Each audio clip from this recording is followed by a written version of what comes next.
Espírito Santo de Deus, nós cremos no Teu poder que cura, que sara, que liberta, Pai, que traz esperança, que traz ânimo, que traz vigor, que nos dá uma nova vida, que faz tudo na nossa vida, Pai, ter sentido, que nos dá uma direção. E nós queremos que neste momento o Teu Espírito Santo ministre ao nosso coração, nos colocando de pé, nos dando, Senhor, o Teu vigor, nos dando a Tua unção, Pai, que despedaça o jugo. Pai, os Teus filhos que entraram aqui angustiados, saia daqui com a alma cheia da Tua presença, do Teu alívio, Pai, do Teu fortalecimento, da Tua esperança, em nome do Senhor Jesus Cristo.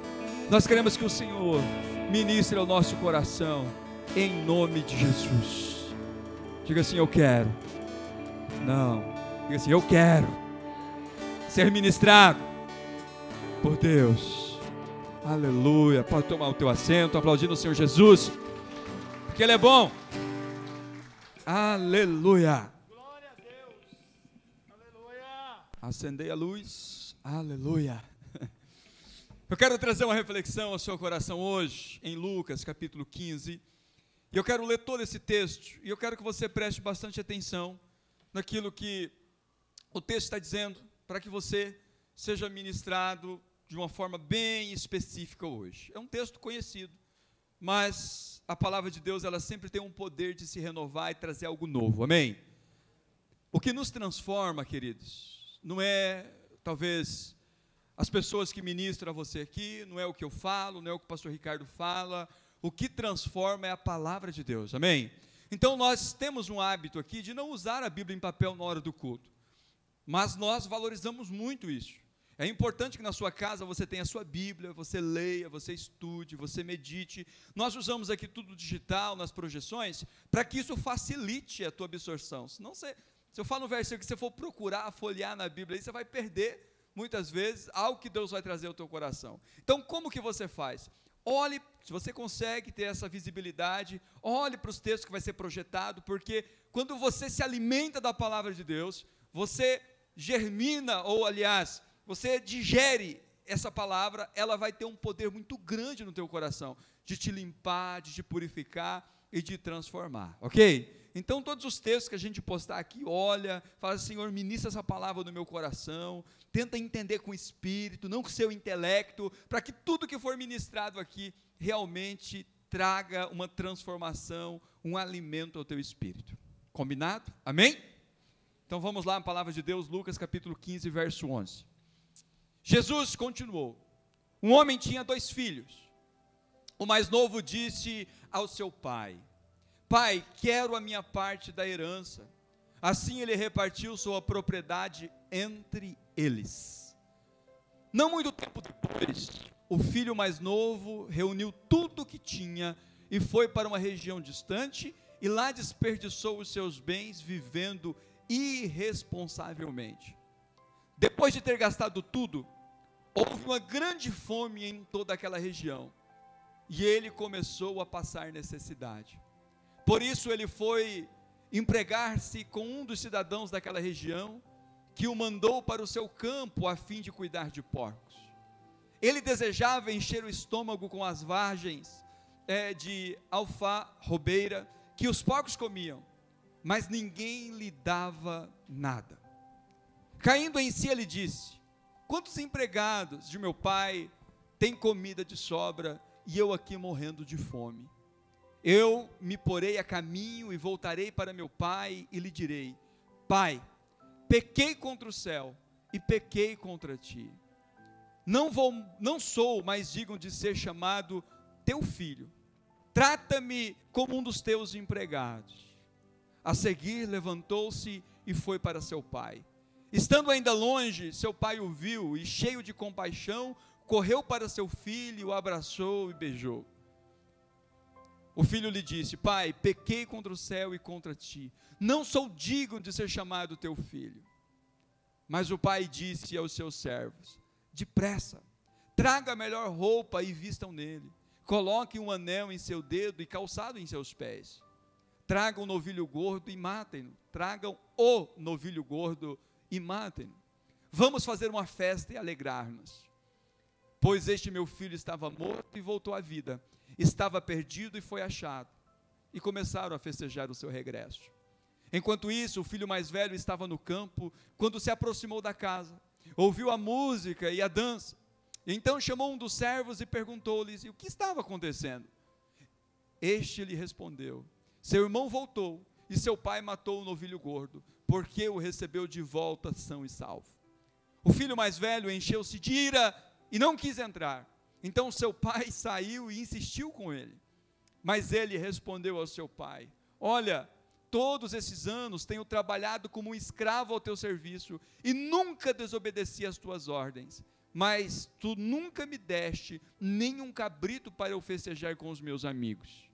Mas quando volta para casa esse teu filho, que esbanjou os teus bens com as prostitutas, matas o novilho gordo para ele.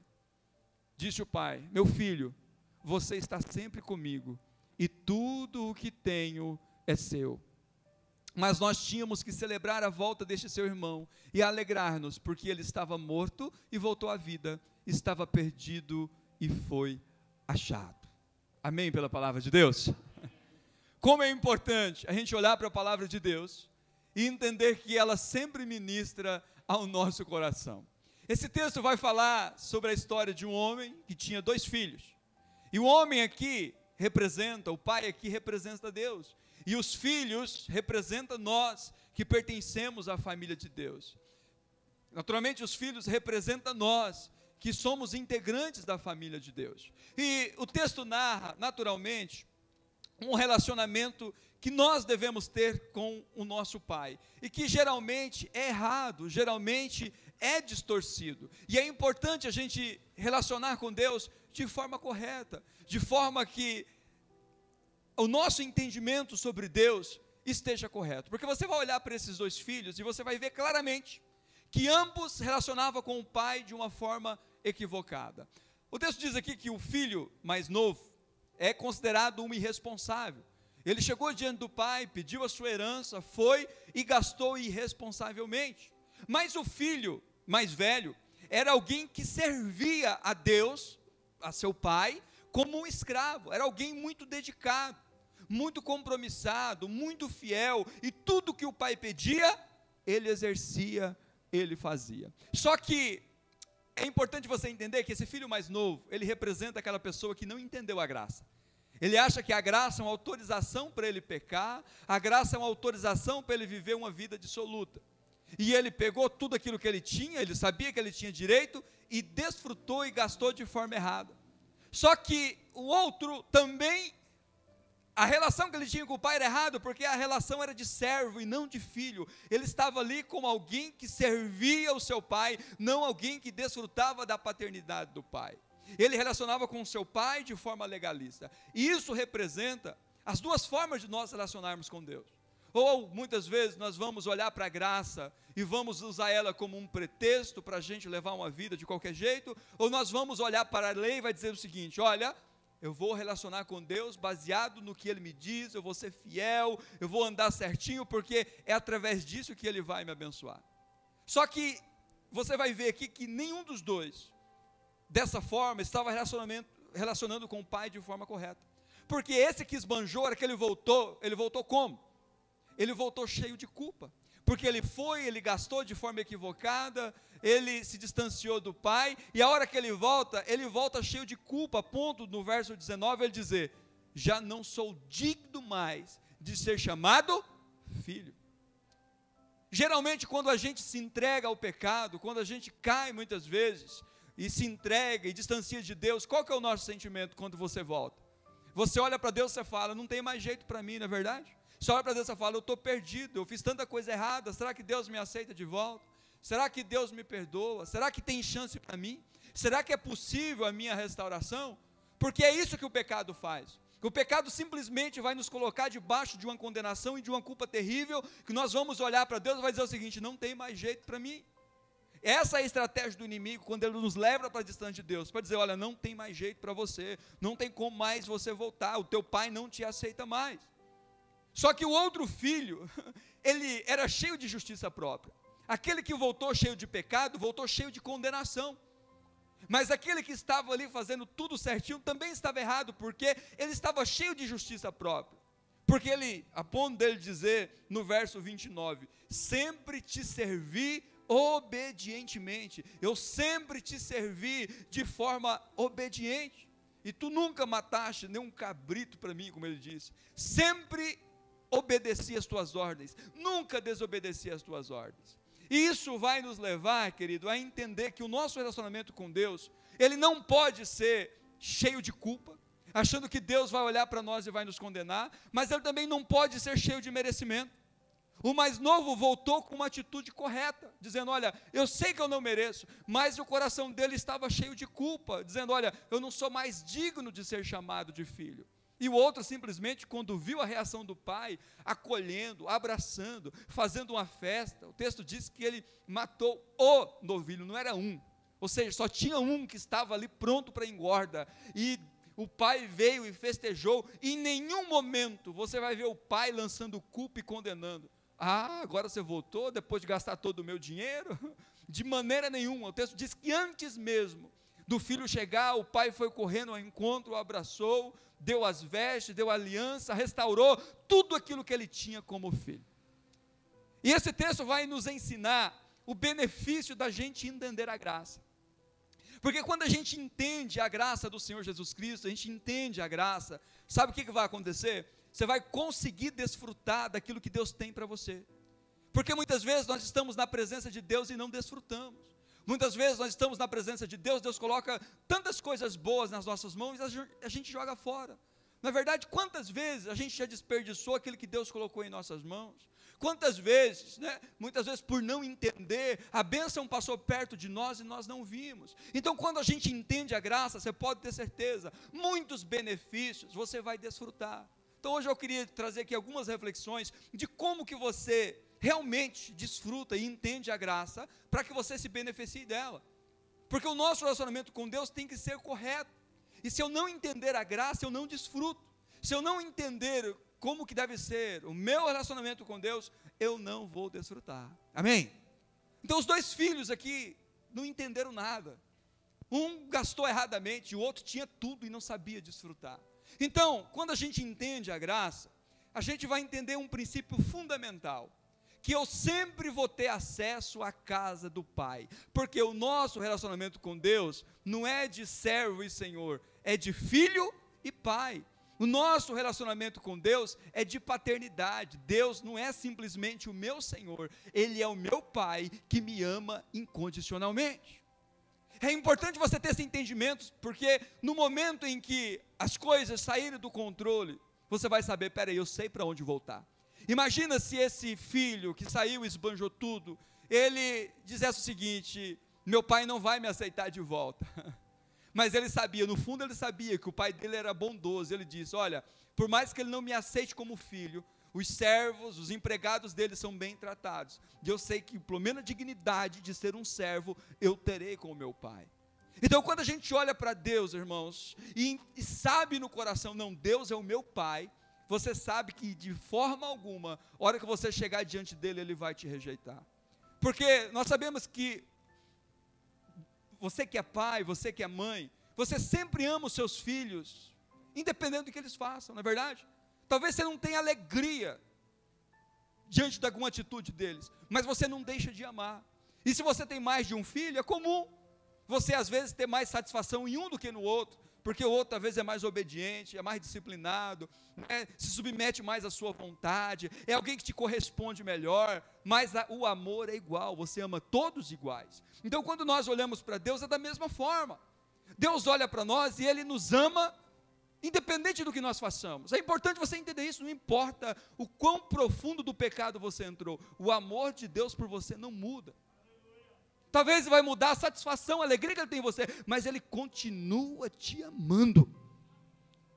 Porque é assim que Ele vai atrair você de volta. Se você achar que Ele vai te julgar, que Ele vai te condenar, meu irmão, você nunca vai ter força para voltar. Talvez você está aqui, você está como esse jovem, cheio de culpa, você foi, esbanjou, ficou longe, você fala, será que Deus me aceita de volta? Pastor, mas eu falhei tanto, eu errei tanto. Meu querido, a casa do Pai sempre está livre, a porta sempre está aberta para você voltar.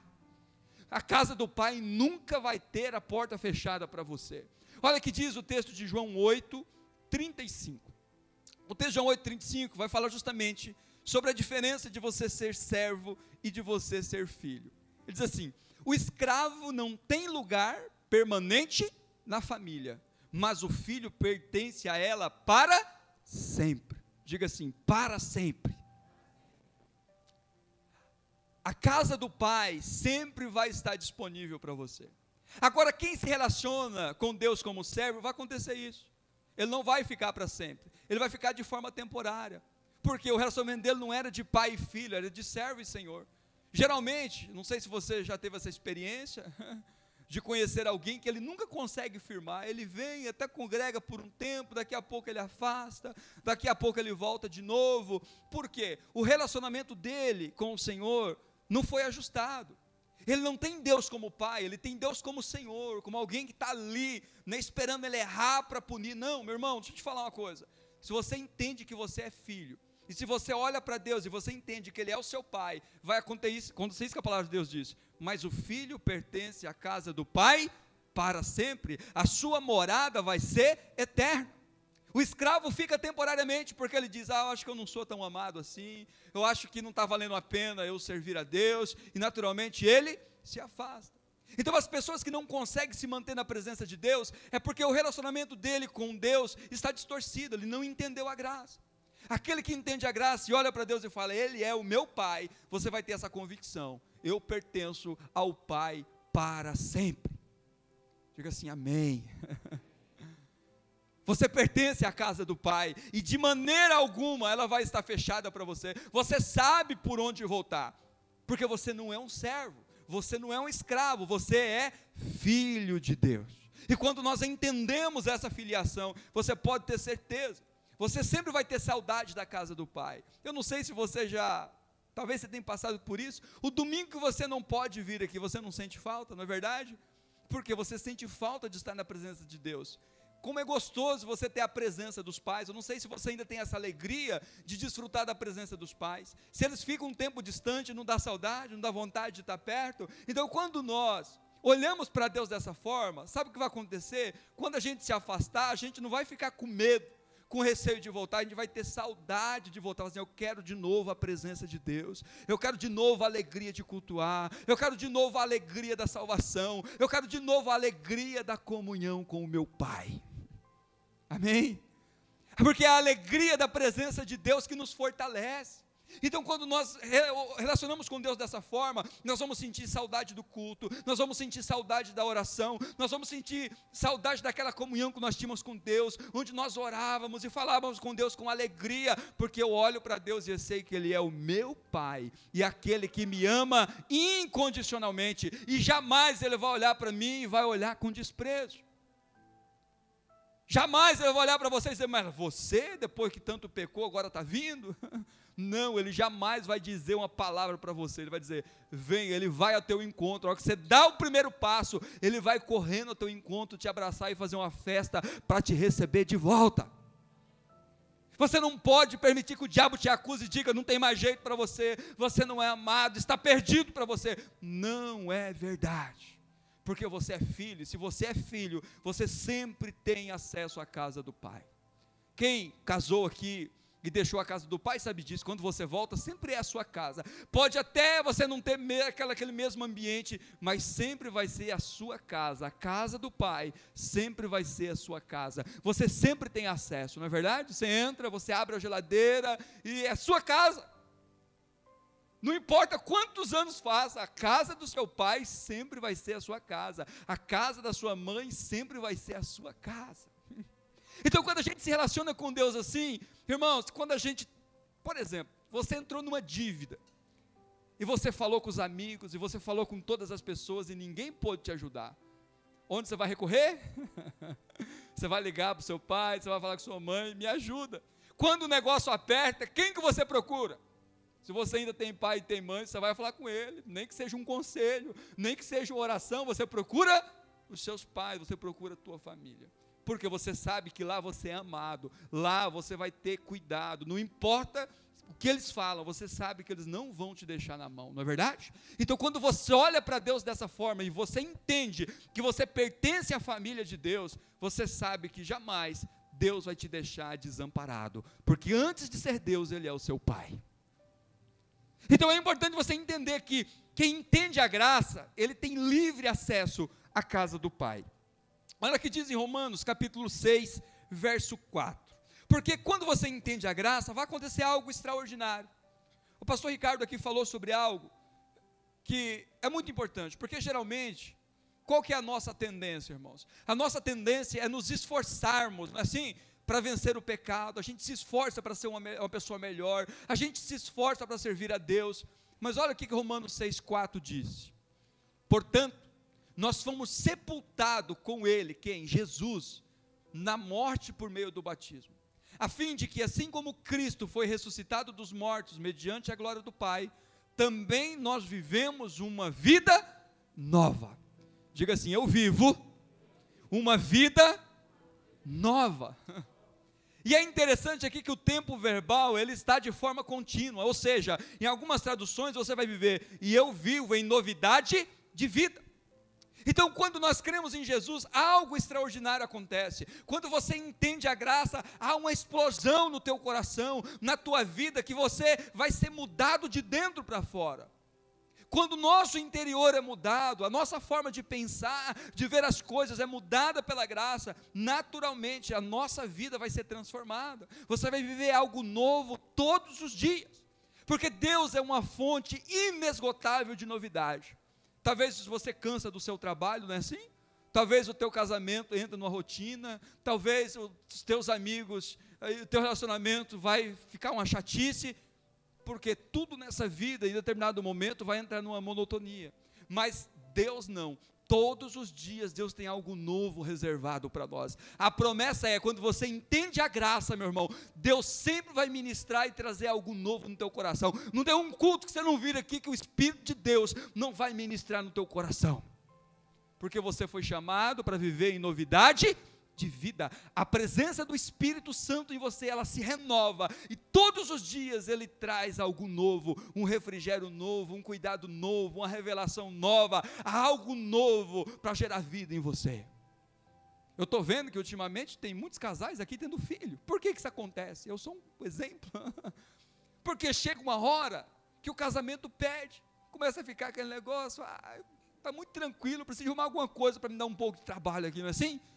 Aí vem um filho, tudo se faz novo, muda completamente. Então, tudo em um determinado momento da nossa vida, a gente precisa que algo novo surja.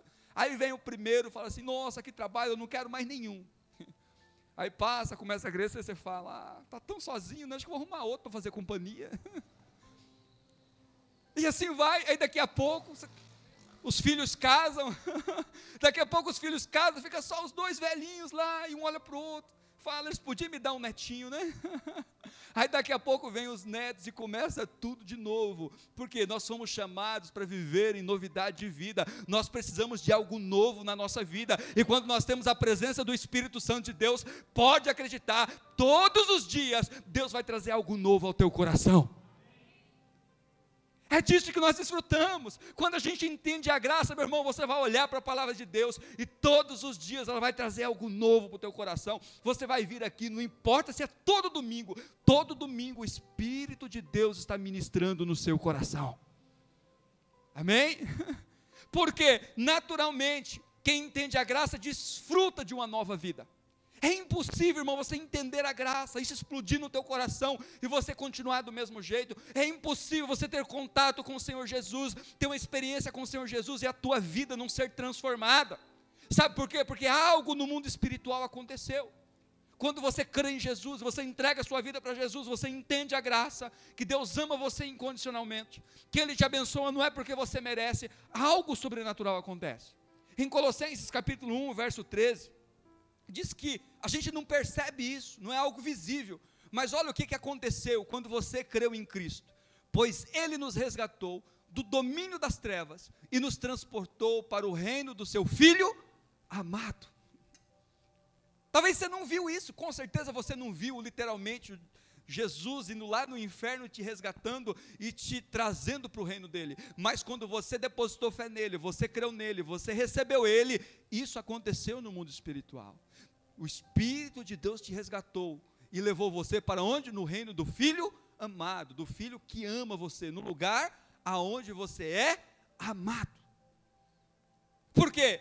Naturalmente, você entendeu a graça. O que aconteceu de novo? Você foi retirado desse lamaçal. Geralmente a gente acha, né, que é a gente que sai, é a gente que, não, pastor, eu dei um passo e saí dessa situação difícil. Não, foi Cristo que te pegou pela mão e te resgatou do império das trevas, e te transportou para o reino do Filho amado.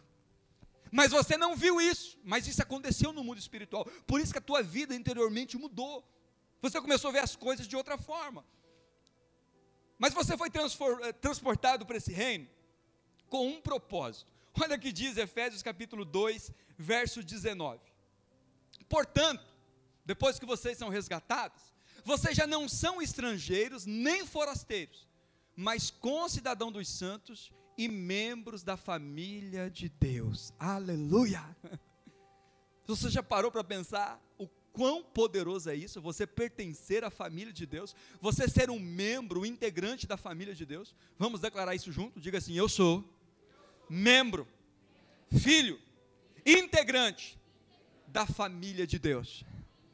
Ah, meu irmão, isso é poderoso, porque você vai ter com você uma certeza: quem é minha família? Quem é o meu pai? Quem é os meus filhos? Quem é os meus irmãos? É o meu Deus Todo-Poderoso. Ele é o meu pai, eu pertenço à família de Deus, e ninguém pode tocar em mim, porque eu tenho um pai todo-poderoso, e que me ama incondicionalmente, e que não importa o que eu faça, ele não permite que ninguém toque em mim. Aleluia! Esse é o benefício de quem entende a graça. Você sabe que você tem uma família, você sabe aonde recorrer, e vai acontecer algo extraordinário, que é aí que eu quero falar com você, para que você entenda como que a graça gera algo sobrenatural no nosso coração. Colossenses capítulo 3, verso 1, Paulo falando depois desse novo nascimento, de você ser resgatado, de você pertencer à família, sabe o que vai acontecer? Ele diz assim: portanto, já que vocês ressuscitaram com Cristo, procurem as coisas que são do alto, onde Cristo está assentado à direita de Deus. Aleluia! Sabe o que ele está nos ensinando aqui, meus irmãos? Que quando nós somos resgatados, quando nós somos inseridos na família de Deus, a nossa natureza foi mudada. Você não precisa lutar contra o pecado, você não precisa se esforçar para vencer o pecado, vai ser natural isso, porque a sua natureza agora passou a ser a mesma de Deus. A sua natureza passou a ser santa, justa. Você vai olhar e vai dizer: eu sou santo, eu sou perdoado, eu sou justificado, eu sou filho de Deus, a minha natureza agora é a mesma de Deus. Não faz sentido eu continuar nessa vida, porque geralmente, onde que está o problema? No nosso esforço, para querer vencer o pecado. Não, você não consegue. O teu esforço é para estar na presença de Deus e entender a graça. Eu quero entender o amor de Deus, eu quero estar perto de Deus, porque é Ele que vence por você.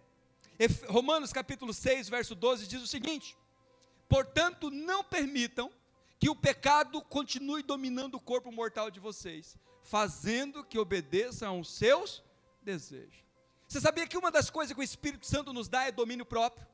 O principal fruto do Espírito Santo é domínio próprio. Então, se tem algo te dominando, por exemplo, é um pecado: pastor, não consigo vencer. Você vai clamar por Jesus, vai dizer: Jesus, essa não é a minha natureza, eu não aceito que isso me domine. Talvez tenha alguma coisa que tem te prendido, tem te amarrado, e você tem feito de tudo para sair, mas você continua lutando com o seu esforço. Você vai mudar, você vai dizer para Jesus: não é essa a minha natureza, o Senhor vai me dar força e vai fazer com que eu vença essa minha fraqueza. Agora, se você continuar lutando com as suas forças, você não vai conseguir. Você tem que entender qual é a sua natureza, você tem que clamar. Esses dias eu estava assim, falei esses dias a experiência para vocês. Eu estava vindo para a igreja, eu fui tomado por uma preocupação, por uma angústia. Eu falei: é o diabo, de Deus esse negócio não vem. Deus jamais vai plantar angústia no meu coração. Falei: opa, peraí, não vou aceitar isso. Falei: Jesus, e eu já tinha tentado lutar contra isso. Falei: não aceito, não consegui, aquilo foi tomando o meu coração. E eu clamei por Jesus, falei, Jesus, tem misericórdia de mim. Essa não é a minha natureza, não é isso que o Senhor tem para mim, tira isso de mim. Irmãos, faltava poucos metros para chegar aqui. Eu cheguei aqui na igreja com o meu coração já em paz. Talvez tenha alguma coisa dominada, você fala, pastor, eu não consigo vencer. Você vai dizer o seguinte, a minha natureza não é essa. Você vai clamar o nome de Jesus, vai dizer, essa não é a minha natureza, não é assim que eu sou, Jesus tem misericórdia de mim. Eu sou filho, eu não sou escravo, o pecado não tem poder sobre mim, a enfermidade não tem poder sobre mim, as tribulações, as angústias, a depressão, nada tem poder sobre mim, porque o Espírito de Deus me capacitou, me deu domínio próprio, me deu a nova vida, para que eu desfrute dela. Amém? Você não pode deixar que nada te domine, não é da sua natureza ser dominado, foi dado a você domínio próprio, essa é a sua natureza. Pastor, não consigo, clame por Jesus, fala, Jesus tem misericórdia, faça algo por mim, porque, olha que diz, Mateus capítulo 11, verso 28, porque é importante você entender que o Evangelho da Graça, ele não vai dar para você fardo, ele não vai atar em você fardo. O que Jesus disse? Vinde a mim, todos que estáis cansados e sobrecarregados, e eu darei descanso a vocês. Você entende isso? Que o que Jesus está te oferecendo é alívio. O que Ele está oferecendo para você não é colocar mais leis, não é colocar mais regras, não é colocar mais normas, faça isso, faça aquilo. Não, diz, o que está te pesando? O que está te angustiando? O que está te cansando? Vem até mim e eu removo. Sabe por que a gente tem que ir até Jesus? Porque com as nossas mãos a gente não consegue. Talvez tenha alguma coisa te cansando, te angustiando, te sobrecarregando. Vá até Jesus e diga, tira esses fardos. É importante você olhar para Jesus e ter essa certeza no teu coração, que o que Jesus faz é tirar de nós os fardos e não colocar mais. Paulo, certa feita, falando sobre a história de Abraão e Sara, ele diz que daqueles dois filhos, Ismael e Isaac, nasceram duas alianças. A aliança daqueles que são livres e a aliança daqueles que são escravos. E sabe qual que é a vida de quem continua escravo? Olha que diz o texto de Gênesis 21, verso 20. O texto diz assim, acerca de Ismael, que é o pai dos árabes, que você vê toda essa bagunça hoje no universo. Ele diz assim, Deus estava com o menino. Não faz sentido isso, mas a Bíblia diz que Deus estava com o menino. Que menino é esse? Ismael, filho de Agar, filha da escrava. Ele cresceu, viveu no deserto e tornou-se flecheiro. Sabe o que isso significa? Quem se relaciona com Deus como servo, como escravo, vai viver sempre no deserto. De vez em quando eu vejo alguns irmãos assim, ai pastor, minha vida está uma luta, está tão difícil. Não, você não precisa disso, você não é escravo, você é livre. Você foi chamado para ser livre, você foi chamado para ser filho da liberta, daquela que realmente é livre. Porque o texto diz que o menino cresceu onde? No deserto.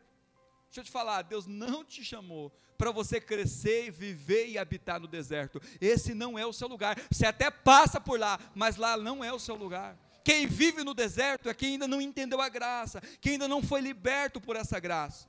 Olha o que diz Gálatas capítulo 4, verso 22, para você entender o significado do que o texto está falando aqui sobre Ismael. Gálatas 4, 22, pois está escrito que Abraão teve dois filhos. Quantos filhos? 2. Um da escrava e outro da livre. O filho da escrava nasceu de modo natural, mas o filho da livre nasceu mediante promessa, porque Sara não podia ter filho. Assim é o nascimento, o novo nascimento nosso, é algo que só Deus pode produzir. Isso, olha o que Paulo diz, isso é usado aqui como ilustração, pois estas mulheres representam duas alianças. Diga assim, duas alianças. Uma aliança procede do monte Sinai, que gera filhos para a escravidão, aqui está falando da lei. Esta é Agar, não é nós. Agar representa o monte Sinai na Arábia, e corresponde à atual cidade de Jerusalém, que está escravizada pelos seus filhos. Mas a Jerusalém do alto é livre, e é a nossa mãe. Aleluia! Você foi feito livre, você não foi feito escravo, você não nasceu escravo, você nasceu livre. Aqui está falando desse novo nascimento. Então é importante você olhar para a sua vida e entender, peraí, quem você é? Você não é descendente da escrava, Você é descendente da livre, você foi chamado para desfrutar de liberdade. O teu lugar não é no deserto, meu irmão. A hora que você passar por uma tribulação, você vai ter certeza: aqui não é o meu lugar, aqui eu só estou de passagem, eu não vou ser criado aqui, eu não vou habitar aqui, porque aqui não é o meu lugar. O meu lugar é na livre, é estar liberto. Olha o que diz o texto, para a gente encerrar, em Lucas capítulo 15, verso 31. Se de tudo que eu falei aqui, você não guardou nada, você vai guardar esse versículo no teu coração, amém? Vamos ler junto? Vamos lá. Disse o pai: meu filho, você está sempre comigo, e tudo que tenho diga assim, é meu. Irmãos, você tem noção do que essa palavra significa? Se coloca de pé, que nós vamos olhar para essa palavra com um olhar especial. Só vai conseguir entender esse versículo quem entende a graça. Só vai conseguir olhar para esse versículo e entender a realidade dele quem entende a graça. Disse o pai, aqui está falando de Deus: meu filho, você está sempre comigo, e tudo que eu tenho é seu. Quem entende a graça entende essa realidade. O pai que você serve é um pai que não tem poucas coisas. Você concorda comigo, amém? Tudo que existe, que você olhar, pertence a quem? Diga assim, a Deus. Tudo que existe pertence a Deus. Então ele não tem pouca coisa. Tudo que você olhar, se você sair para fora, onde você olhar, para os céus, para a terra, para o horizonte, tudo pertence a Deus. E há uma promessa de Deus para você que crê em Jesus, para você que entende a graça, para você que entende que não merece, mas como filho, Deus te dá, é essa promessa. Ele diz: tudo que tenho é seu. O filho mais velho reclamou do pai, porque ele disse: o senhor nunca me deu um cabrito. Olha que coisa interessante, você nunca me deu um cabrito para eu festejar com seus amigos. Sabe por que o pai não deu? Porque ele não pediu. Diga assim, não pediu. Eu quero desafiar você hoje a olhar para Deus dessa forma. Talvez você não tenha desfrutado de muitas coisas, porque você não tem pedido. Ele está falando isso aqui para o filho mais velho: olha, você sempre esteve comigo, eu sei disso, mas você nunca me pediu, o que você quer? Você acha que esse pai iria negar esse cabrito? Porque ele não pediu. Você acha que esse pai ia negar esse boi gordo? Não, não iria. É porque ele não pediu. Ele vivia na presença de Deus, mas ele vivia com escravo. Ele nunca pedia nada para Deus, porque ele achava que o pai não ia dar. Ele era um homem mau.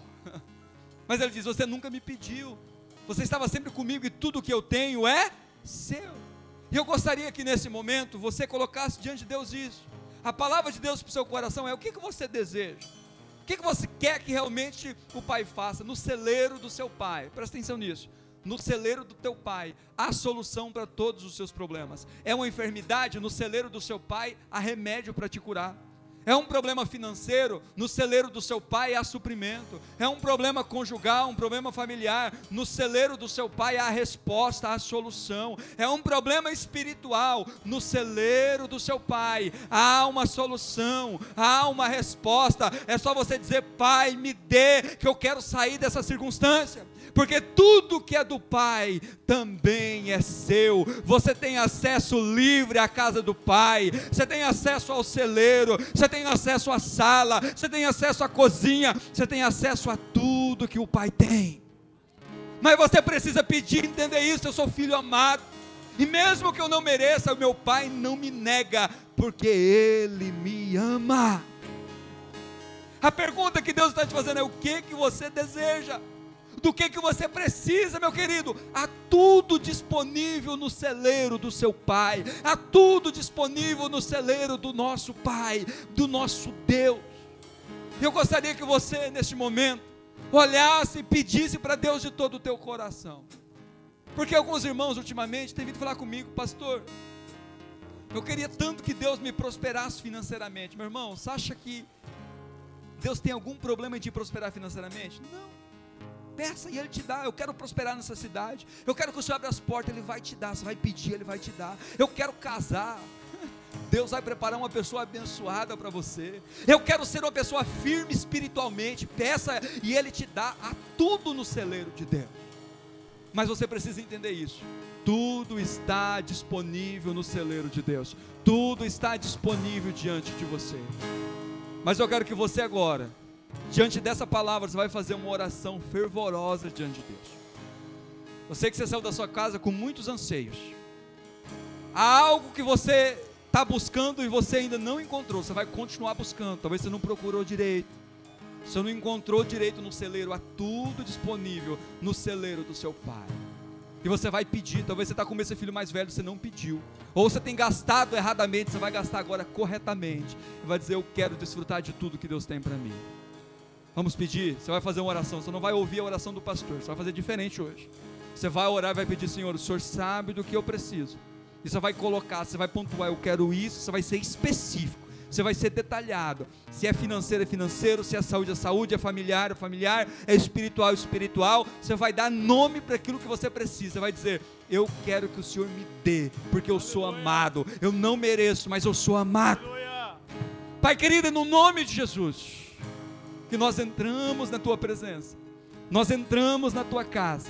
E há um celeiro, Pai, disponível para nós. Lá nós temos tudo, a solução para todos os nossos problemas, Pai, a resposta para todas as nossas crises, Pai, o Senhor tem a cura para todas as nossas enfermidades, o Senhor tem um mapa para onde o Senhor quer que nós vamos, o Senhor tem uma direção para tudo, nada falta no Teu celeiro, e nós estamos aqui nessa noite com essa palavra, crendo, Pai, que o Senhor jamais nega alguma coisa para os teus filhos, mas nós precisamos pedir, nós precisamos clamar, nós precisamos buscar e entender que o Senhor quer abrir as comportas dos céus, que o Senhor quer derramar sobre nós bênçãos sem medidas em todas as áreas.